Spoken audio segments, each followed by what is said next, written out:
your statement of account, your budget template, your expense receipt. Sit down, look at your life, and be honest enough to say, you know what, I have been on the wrong path. But if I continue on this path, I'm never going to get to my destination. Every one of us can survive on less than we're earning. So you must learn to first put away, pay yourself first, pay your future self. Then, more importantly, let that money go and be working as you are working. So, good morning, everyone, and welcome to another interesting episode of TTS Podcast. Like we do it weekly, we bring in guests with different experience, people who have been in one or two industries, that can benefit both the youth and the teenagers and the general public to speak about topics that matters. And today is not different from what we've been doing, but a little bit better because, every week we come in with more interesting topics. And today we're meeting the guest we have on the show. She's experienced. In fact, when I was reading through her profile, I was like, she's been around for 2 decades. That's 20 years. And 1 year, that's like about 21 years. She's a financial expert, and she has done so many financial consultation, and she has, offered the services of a coach service, right? Please welcome with me no other person but Tobore Olumoye, right? If I'm pronouncing it properly, by permission, popularly known as Coach T. You're welcome to the program, Coach T. Thank you so much, Yamisi. Thanks a lot. Good day, everyone. All right, good day. It's nice to have you. I'm so happy. You know why? Because financial part, or when we talk about finances, it's been an area that usually we kind of overflog it, because every day things are changing. There are new financial advice, there are new opportunities that everyone, the general public, can tap into. So I'm more than excited to discuss this particular topic. All right, so without wasting much of our time, I want to give Coach T, to introduce herself, because I can't do justice to our profile. So over to you, Coach T. Kindly let the public know who Coach T is. Thank you so much once again, and a very good day to all of our viewers. It's a pleasure to be here. Thanks, Yamisi. Thanks for having me. I don't know why Yamisi removed 1 year from my experience. It's 22 years and counting. Oh, good. I said 21 years. I think so. It's 22 years. Good. Thank you, well, I've been doing this for quite a bit. I'm exceedingly passionate about personal finance. Finance on its own is a very broad topic, covers so many aspects, but the aspect I am passionate about really is personal finance. Even though I was in the finance space for years as a paid employee before I started doing coaching, which I've been doing for about 7 years now, in fact, more like 9 years now. But personal finance is the area I've decided to niche down into because of the dangers, the perils therein. So many people, even business owners, CEOs, executives, people you would expect, oh God, this guy is running a multi-billion-dollar organization. He should have sense when it comes to money. Chances are he does not have sense when it comes to his personal finance. And I've realized that one of the reasons our governments are struggling with finances, nations are struggling, organizations are failing, is because the individuals who run those businesses are struggling with their own personal finance. And if you cannot manage yourself, chances are, even if you try to manage an organization that has structure, your inadequacies as a person in managing your own personal finance will begin to rub off on the organization. And that's why I decided to get into this space. I'm everywhere. I'm always talking, preaching, shouting, yelling. Yeah, I know that. Because like I said before, I've watched a lot of your videos. In fact, till this morning, I still had to check all of your videos, and I'm like, that's impressive.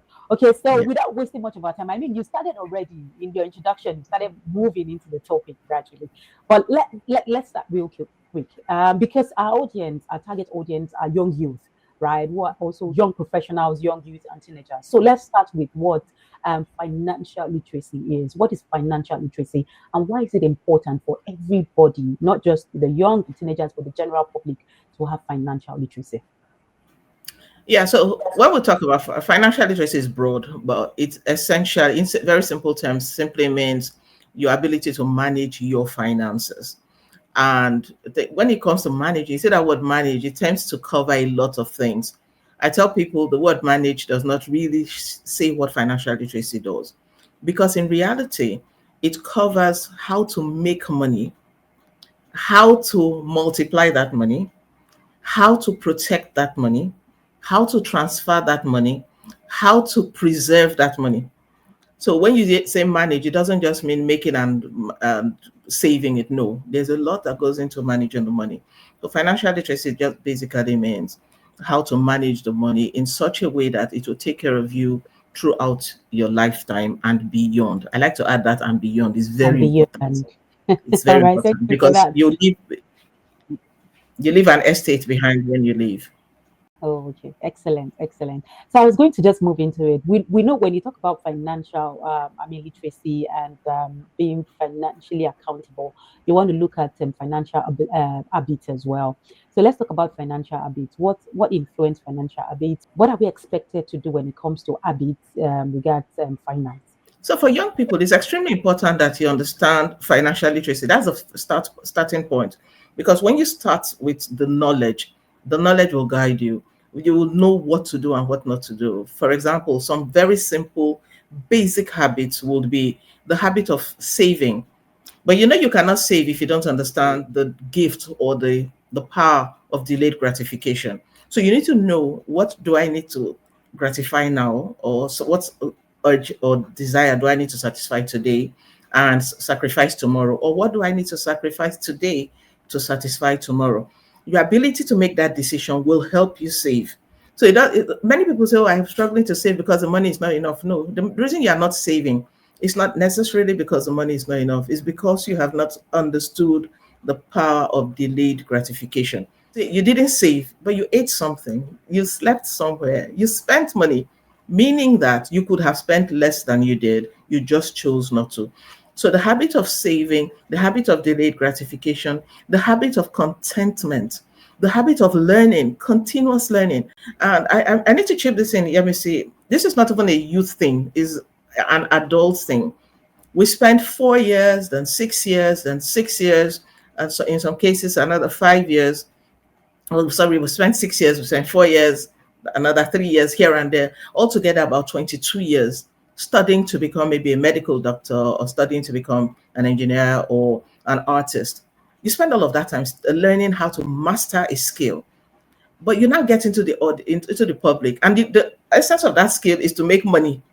Then you get into the place where you start making money and you stop studying, you stop learning. You don't learn about money. You don't go to school to learn about money. You don't pay anybody to learn. You don't read money books. You need to learn and master the art of continuous improvement, continuous learning. These are some of the habits that young people must begin to imbibe. And of course, the habit of keeping the right relationships. I must add that, because when you go astray with your friends, your money will lead you to the land of astray. Over to you. Okay, okay, thank you. Just taking out from some of the things you discussed, you mentioned that it's not about the amount of money you're making, right? But it's how you can save, how you can, I want to believe that how you can save your money, making your money work for you. So that would move me to the question, how do we manage budget?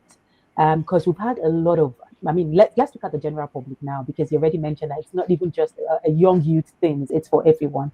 Okay, so how do we begin to, how do we work out our budget to fit? Because a lot of times you hear stories of what I'm earning is not even enough to cover my daily needs. Talk more savings. And we've heard a lot of young teenagers say, until when I get that job, that dream job, then I can begin to save. So as a professional with over 2 decades, what experience, what would you advise? What has been the processes to saving right, even when you're earning little? Okay, so first off, your excuses will always be valid. If you have a reason why you should not save, it's valid. But guess what? Poverty is the most valid of them all. And poverty doesn't care whether you earn enough or you don't earn enough. It is waiting for you if you break the rules. I need to start with that. So if you come out saying, "Oh, my money is not even enough, the cost of living is buying the living, but take home is not taking me home," you are correct. And if you say because of that you will not save, you are absolutely correct. Now, guess what? Poverty will come. It doesn't even come like a thief in the night. It will come with guns blazing because you have refused to do the needful.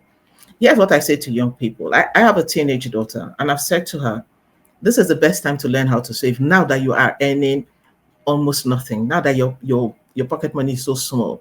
And here's how I've encouraged her.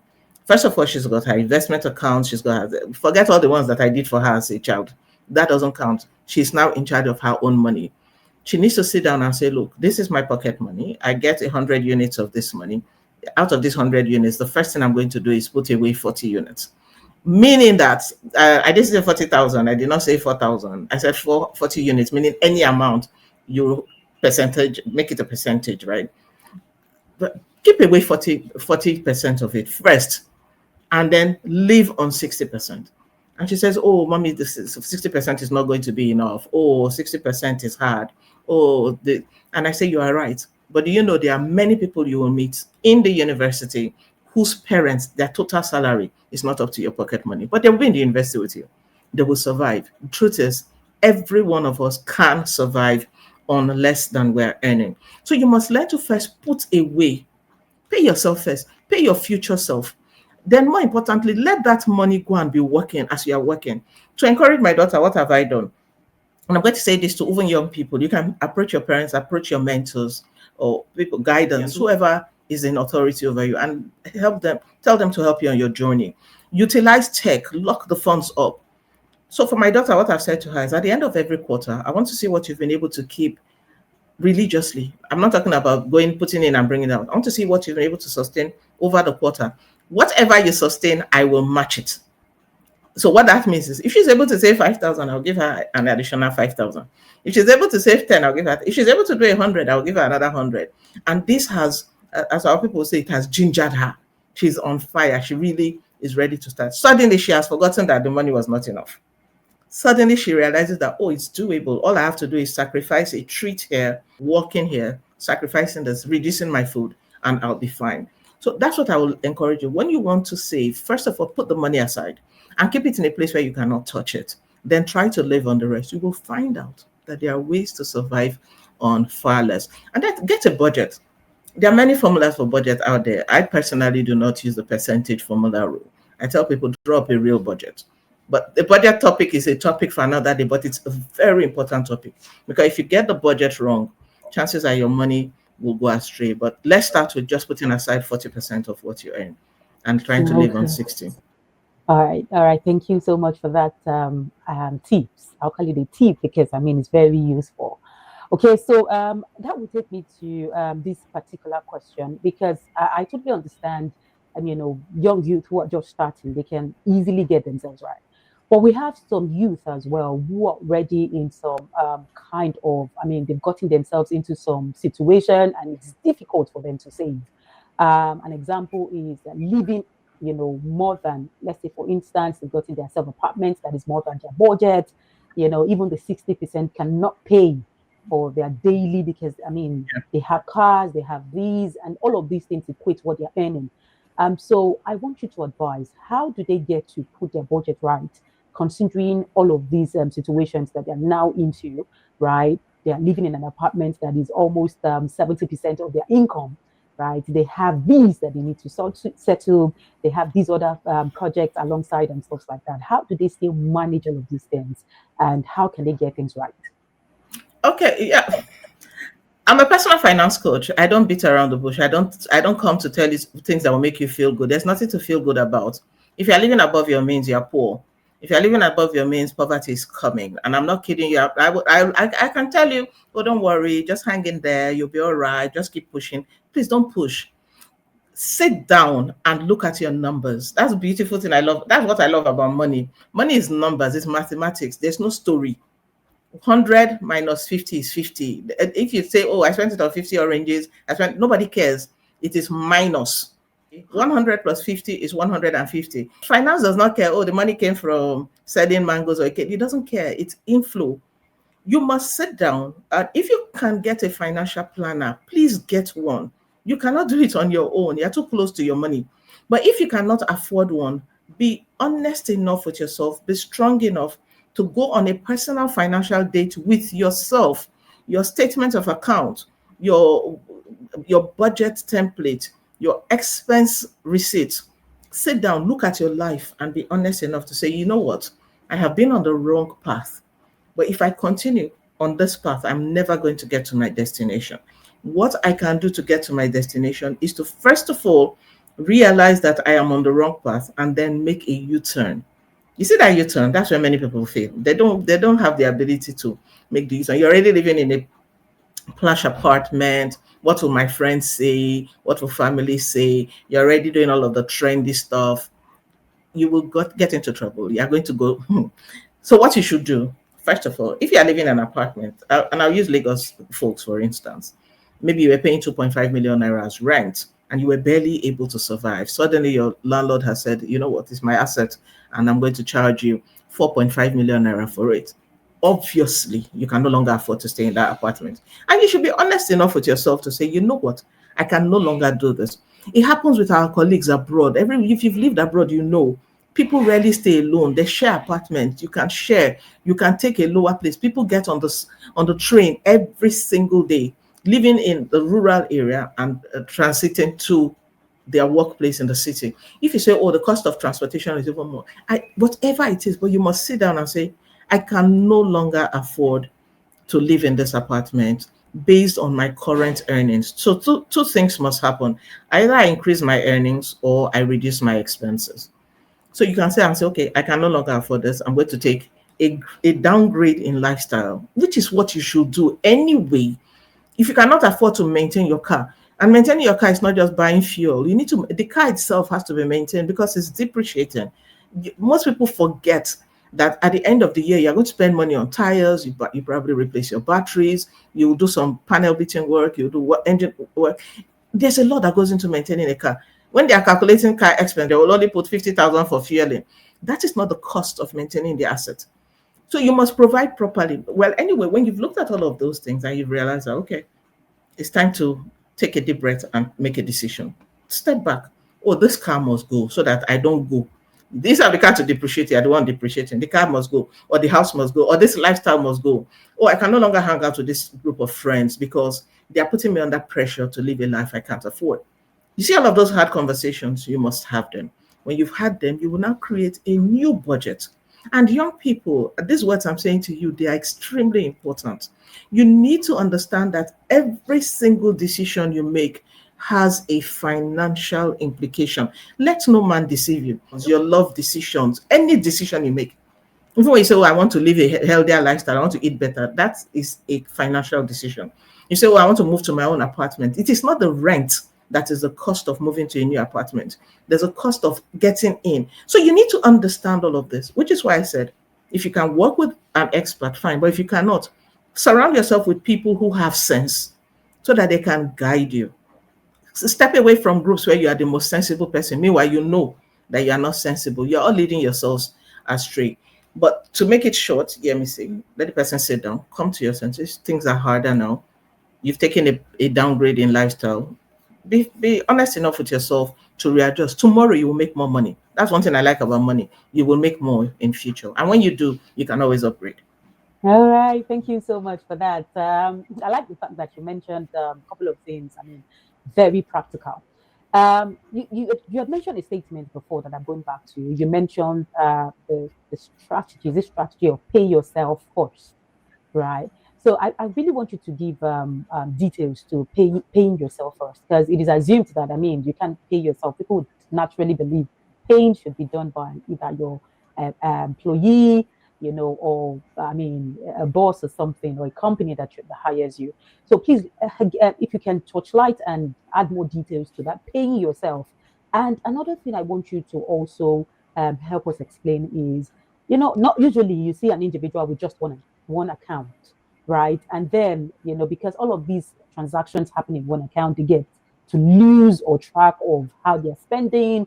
And even when the budget is done, sometimes they find it very difficult to put the whole calculations to book. So can you help first tell us about the strategy of paying yourself first, and also give details to how you can successfully or plan yourself even when you're operating one account, or if there's a need for you to have multiple accounts, so as to have a clear transactions and a clear track of how you're spending your money. Let's start to pay yourself first. I tell people it's good to learn if you study finance regular, and I'm not talking about really complicated stuff, but simple stuff. I'll use the concept of revenue versus profit. Very simple revenue profit. I tell people your salary is your revenue. If you're in paid employment, don't treat your salary like profit. It is not. Treat it like revenue, meaning that all of that money that will come to you is not yours. You're going to spend money to be able to make that money. For instance, if you work, you need to pay transportation to go there, you need to buy clothes, you need to, and so on and so forth. Those are things that enable you to do the work so that you get paid. So there's a cost of that operation. Anyway, you will then find out when you've done all of the work and you've been paid that you begin to spend. And guess who you are paying? You are paying the woman who sells pepper, you're paying the woman who sells bread, you're paying your father, you're paying your mother, you're paying your babe, you're paying your boo, you're paying your pastor, with all due respect, you're paying your leaders, you're paying the woman who sells books, you're paying everybody. Guess who you have not paid? You haven't paid thyself. You, the worker of the money, where did you pay yourself? The way you pay yourself is to put the money in an account that belongs to you, your own money. Keep it. Keep it for your future self who will not be able to work. Keep it to achieve the goal that will make you live the life you want to live. That is how you pay yourself.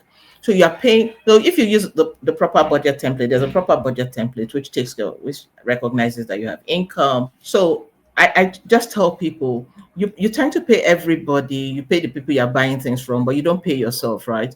If you use the proper budget template, it's divided into 3 parts: income, savings and investment, then expenses.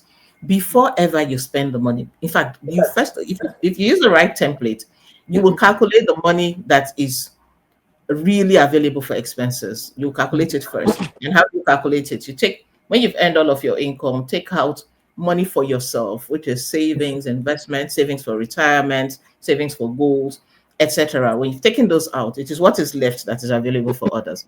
So if you use that proper budget template, then you would have paid yourself first. That's what it means to pay yourself first. Take care of yourself, your future self, yourself you want to see, your progressive self. Fund that part of your budget before you start paying others. Yes. So my second question was in terms of keeping the money. I was saying that individually, some people maintain one account, one bank account, and it's difficult for them to really track their expenses. And even if you're saying, okay, pay yourself, all of these transactions still occur with just one account. So what would be your best advice? And would you advise that they have, multiple accounts, or how best can they go about tracking their transactions?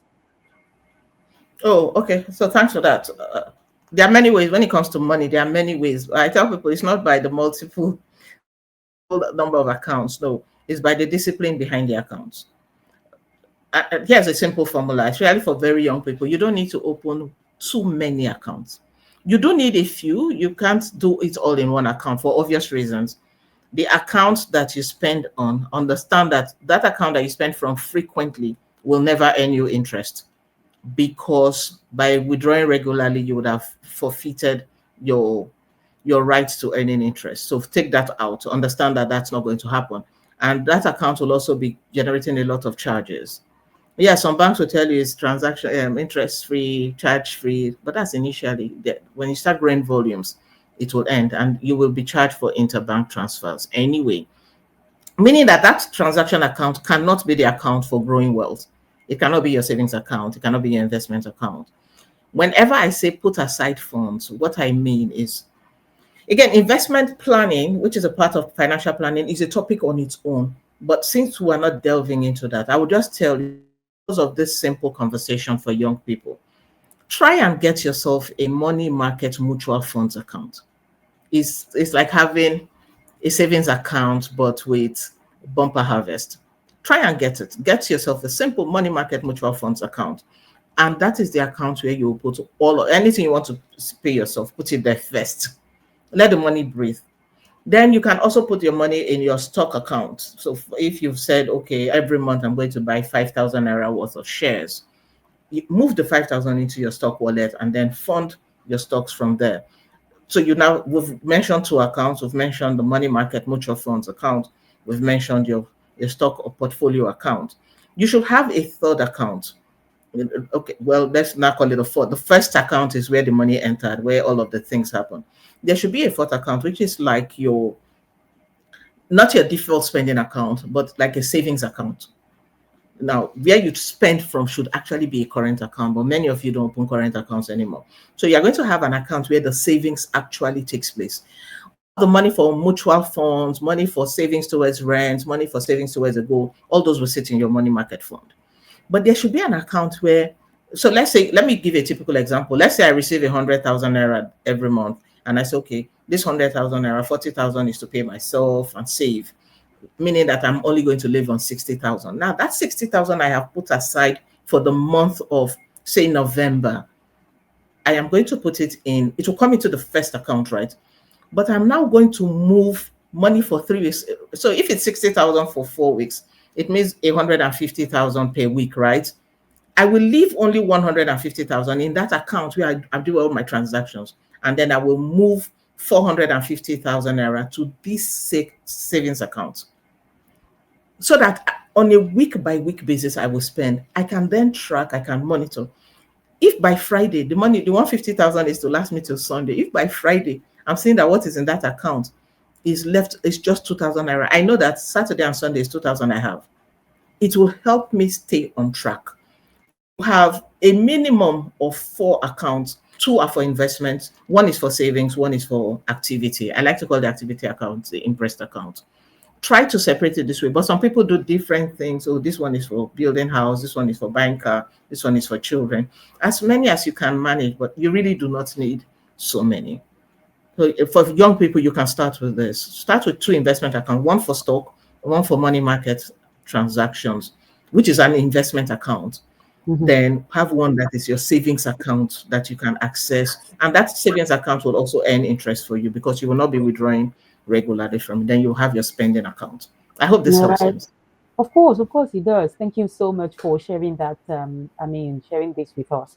My other question would be, what's the place of, we talked about different type of having what you should have in your savings, but I know there's something we call emergency fund, right? So what's the place of emergency funds, and where is the emergency funds meant to be? Okay, so when it comes to emergency funds, I like to tell people, you first of all need to define what an emergency is. If you don't define it, everything becomes an emergency. For instance, when I hear people say, save for the rainy day, you will never hear me give that kind of advice. Yeah. Don't save for the rainy day. Go and save for a targeted expense. Call it by name. The reason is, if you say rainy day, the day there's a light shower, you will go and spend the money, forgetting that there is a hurricane in front. You would think that, this mild rain, to you it might be heavy, but you wouldn't know if there's a heavier one coming. What does this therefore mean? You must label your emergency. What do you define as an emergency? Define it first. If not, let it just fall in your budget. Let it be part of your normal expenses. Sorry, once you have defined emergency, you will now need to fund those emergencies. For example, for me, the items that qualify as emergencies are very few. For instance, political instability, natural disasters, and maybe 2 or 3 other line items. My brother fell sick, my sister fell sick, my child fell sick. Those are not emergencies because we provide for them in the expense. And in the financial plan, there is a health plan. Okay, so you need to be sure what an emergency is. If not, you just end up funding other people's emergencies. After you have defined it, the next thing you want to do is to provide for it. Typically, an emergency will be a worst case scenario where you're unable to earn, right? And simple rule of thumb will be keep at least 6 months living expenses in your emergency fund. What this means is that if what you need to survive every month is 200,000 naira, your emergency fund must have at least 1.2 million naira, because it assumes that for some reason, let's say you lose your job, that's catastrophic because you can no longer earn. It's assumed that within 6 months, you'll be able to get back on your feet and start earning again. Some books say 3 months, but I found that 3 months is way too small. You need at least 6 months. And how do you do this? You begin to build it.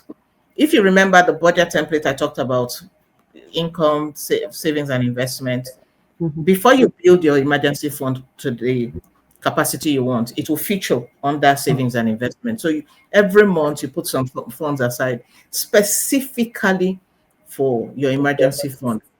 So if you say, my emergency fund is going to form part of the balance in my money market fund, then you need to note it at the end that, inside the mutual funds, I have 300,000, but that inside that 300,000, 100,000 there is my emergency fund. Or you can say, I don't want that all of that confusion. I will open a specific, you can use any of the apps, you can use another mutual fund, but that money should not sit in a regular savings account because it has to work. It has to make more money. So an investment account is best. Just keep putting aside until you hit the cap. And then understand that even when people come, people will bring their own emergencies and try to transfer their emergencies to you. You must resist it. If you want to give money to people for out of love and charity, reflect it in your expense, in your budget. Don't use your emergency fund to fund it. There's an example I like to give because it happens to me regularly. Other people have stopped coming to me. They all have sense now. A man who has impregnated his wife in January comes to me in September and he's saying that, oh, he has an emergency. The wife needs to go to the hospital to have the baby. And I'm a bit confused. I'm like, is it an emergency CS? Says no. She went into labor. The bone became normal. I say, I say, how is that an emergency? He's saying that they thought the baby will come tomorrow, but the baby is coming today. So tomorrow the money should be in the account. He said, no, Mama, just see what you can do. I said, there's nothing I can do. You had 9 months to plan for the arrival of this baby, and it has become your emergency because you most likely moved the money for that childbirth to go and do something else. Maybe you went to gamble to make it double. I don't know. Frankly speaking, I don't care. But it's not my emergency. It is your emergency. Don't make it sound like it's an emergency. It is not. You had 9 months to plan for it. So people will come trying to transfer their emergency to you, except in your emergency fund, you have said, oh, inside this emergency fund, oh, at every point in time, 300,000 inside is to help people who come with stories. Oh, that's fine. That's very good of you. God bless you. But if not, your emergency fund is sacred funds. It should not be touched except in real emergencies. Because let me wrap up by saying this. If you treat everybody else's emergency as your emergency, when you have your emergency, nobody will be there to treat yours because they will think you are extremely wealthy and that you should have had sense to take care of your own emergency. So that's what I would encourage young people to do. All right, thank you so much for that detailed explanation. And I mean, it's quite very useful, right? Because we've had similar situations where people would say, I just have to help, he was in, dire need. I just have to box up my emergency fund to help and stuff like that. But thank you for the clarification. So I would also want to ask, for young youth who are currently listening to us, what would be a beginner? I want you to give us a beginner-friendly investment platform or advice what they can start with at the moment. Okay, so let's just paint a picture of a young youth who is watching the program, and then he's earning, but he's here to have all of these savings. Do you have a list of platforms or where he can start with, bit by bit, and then grow from there? Okay, so first of all, I like to tell people to begin with the end in mind. Why are you investing? If you don't know why you're investing, chances are you'll go back and squander it. So start with a plan. What are you investing for? Long term? I'll give a good example. I like to tell people, you don't know the power of that 10,000 naira monthly because you have not computed it. When you compute it, that your 10,000 naira. And let me just show you quick mathematics. I mean, it's not hard. So let's say you decide to do 10,000 naira every month. Just a minute. We can run that quickly. I like to do practical examples. And for everyone who wants to start, you can just quickly take that step. For a young man who says, oh, 10,000 naira seems too small, all I can do at the moment is 10,000. I will encourage you, start with the 10,000 naira. Put it in a money market mutual fund. If it compounds for you quarterly, which is what it does, and you're able to do this, let's say you want to put 10,000 naira aside for the next 20 years because you want to fund your graduation party or you want to go on a trip. You say, oh, and you think 20 years is far. 20 years is not far. So you say, okay, for 20 years, I want to see what this 10,000 can become in 20 years. So let's do 20 years at 10,000 naira. Every month you sacrifice 10,000. Instead of buying 2 shawarma, you put the money in your investment account. At the end of 20 years, what you would have saved with your 10,000 every month is 2.4 million naira. But what you will have in your investment account will be a minimum of 14.7 million. That is the power of compounding. So even if what you have to, you can see that your contribution is small. and it's just 10,000. So even when your money increased, when your money reduced, you were able to maintain 10,000 naira, which is like a drop in the ocean. But that money is going to start by the 9th year. You will see the money your interest beginning to overtake your investment. And that's what I want to encourage young people to do. Have a long-term vision when it comes to investing, but have a short-term goal plan. So you have short steps every month, 10,000. Query, nothing hard. Don't stress yourself. Don't do complex. Just put it one fund, the money market mutual fund. I'm not even doing this. We did not do stocks. We did not do any other kind of. We did not do CPs. We didn't do any other kind of thing. Just a very simple fund. You're not doing anything. You're not touching it. You're not managing it. You just keep it there, and the fund managers do their thing. Same thing, you can put it in a real estate investment trust. Although for real estate investment, I'll tell young people to hold on. Don't go into what you don't understand. Do money market mutual funds. Just start with that. 10,000 naira monthly, or 5,000 naira monthly, or 1,000 naira weekly, whatever it is. So I'll tell them, start with that, but don't stop there. Learn. There are many other kinds of investment. Learn them, understand them. Be very careful. Don't be too much in a hurry. Flashy things will come by, but they flash by very quickly. I will tell you the words of wisdom that guide me in all I do. Whatever jumps up must come down, but what grows up stays up. Learn to grow wealth. When you grow wealth, it stays, it's sustained. And don't be in a hurry. Everybody else is doing it. It's fine. It's not everybody else is not you. Start small.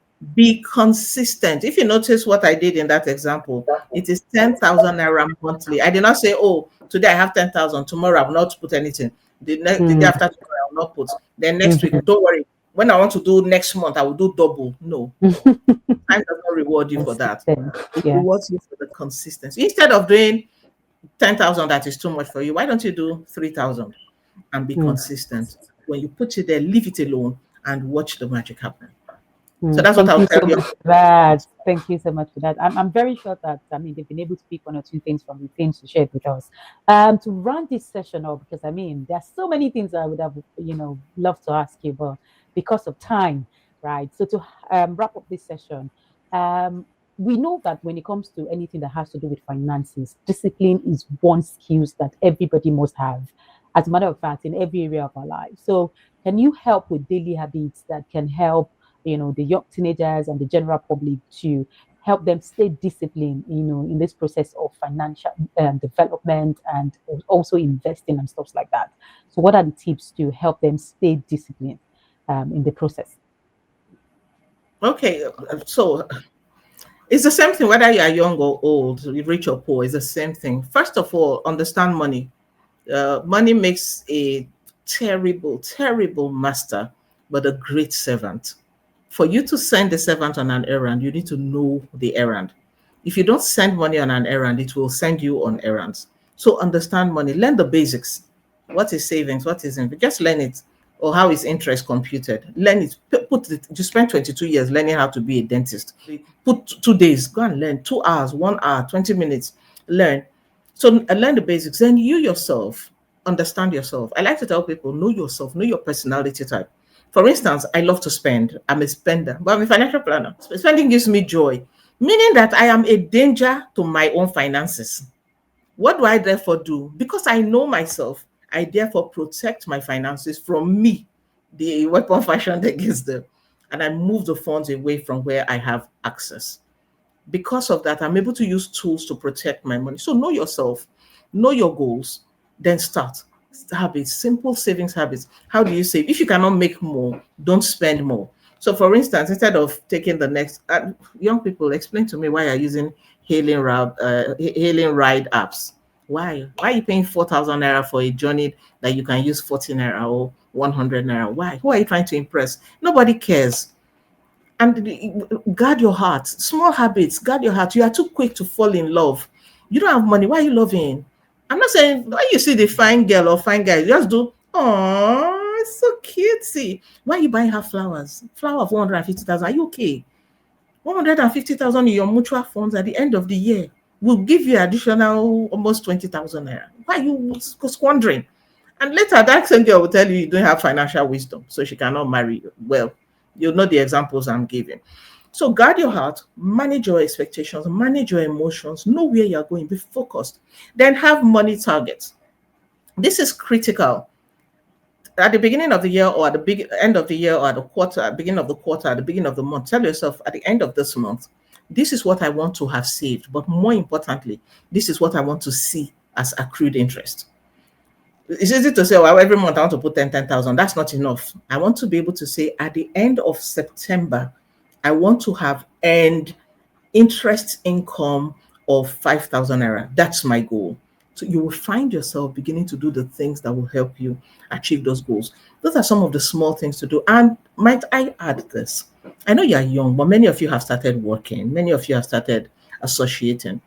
Please join communities where they have conversations around money. So you belong to too many WhatsApp groups where they are talking inside the nonsense. Enter groups where they are talking sense, financial sense, where they are discussing, oh, investments, oh, what are you doing? What are your bonds looking like? What's the latest on?